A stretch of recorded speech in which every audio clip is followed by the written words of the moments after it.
xanuunsan gudaha magaalada Laascaanood waxay la ildaran yihiin xanuun naafeeyay maskaxda iyo xubnaha jirka oo dhan waxba ma cuni karaan ma kici karaan mana hadli karaan waxa kaliya oo ay awoodaan waajiif xanuun uu heliyo Mustafa waa 7 jir aan kici karin isla markaana hadal garanayn maskaxaana wuu u jiran yahay sidoo kale Munira waa 4 jir aan kici karin waxbana cuni karin حتى مساسد aan shaqi karin intaasi waxa u dheer xanuun daran hooyada dhashay oo aan ku booqanay guriga ay ku hayso caruurtaas ayaa noo sheegtay in caruurtu ay u baahan yihiin dhakhtar dibadda ah isla markaana iyadu ay tahay gabadh agoona oo aan aabe iyo hooyo toona lahayn dadka islaamka ahna ay sugayso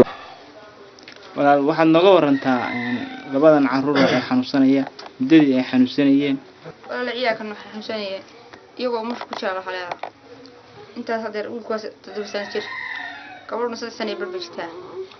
saasay tahay waa aragtay dadka yihiin wax daryeel ma qabaan hay tahay waa dadka jijifa buka wiilkuna waa agoon gabadhu waxay qaadatay dawada neerfe dawada hadda in yar ay qaadan weydo gariirka way gariiraysaa كورن عنتده دي سداي وحنا عنتده قوله وحنا عنتده لكن كو عنده وعلايسك ادي افك لو غلي وعنايا قوله عانا waxaan hayn lagu shubayo ma yaa kala maanto ma ay masada ma shaqo carabka ka shaqo taray muslimiinta ka codsanaya inay ciyaarka ay gargaaraan ilaahay gargaar badan haddaba waxa dadweynaha islaamka meel kasta joogan laga codsanayaa inay si naxariis looga qayb qaataan sidii dhakhtar loo geyn lahaa labadaas caruur yar yar oo in muddo ku xanuunsanayay magaalada Laascaanood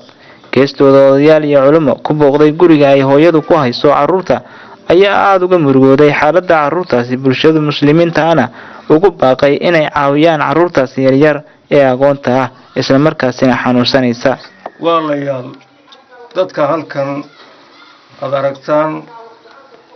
ku xanuunsanaya muddada xanuunsanayay gudo iyo dibad dadka muslimiinta ee jooga waxaan ku codsanaynaa in sid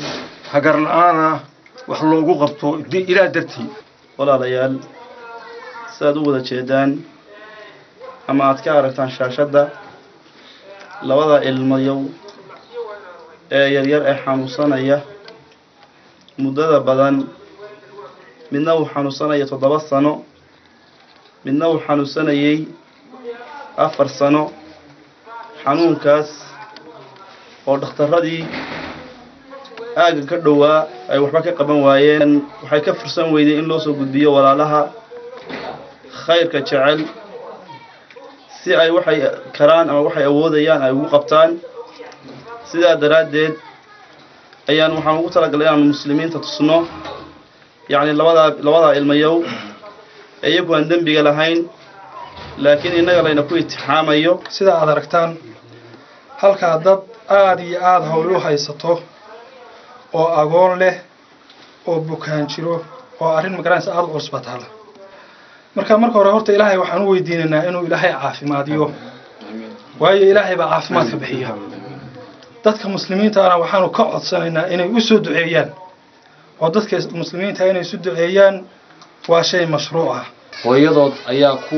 dhibaataysan oo maaragtay u soo jeedo oo u jiifta oo dhinac fadhida ilaahay weynaa ee waaxidka ahaa inagoo asmaadiisa wanaagsan iyo tilmaamihiisa qaaliga ku tawassulayna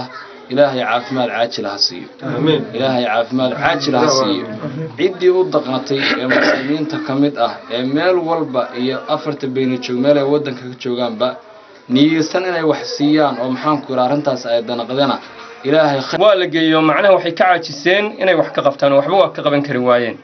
dadkuna waa la tabcaamay Mawlid Ali telefishinka caalamiga Star Laascaanood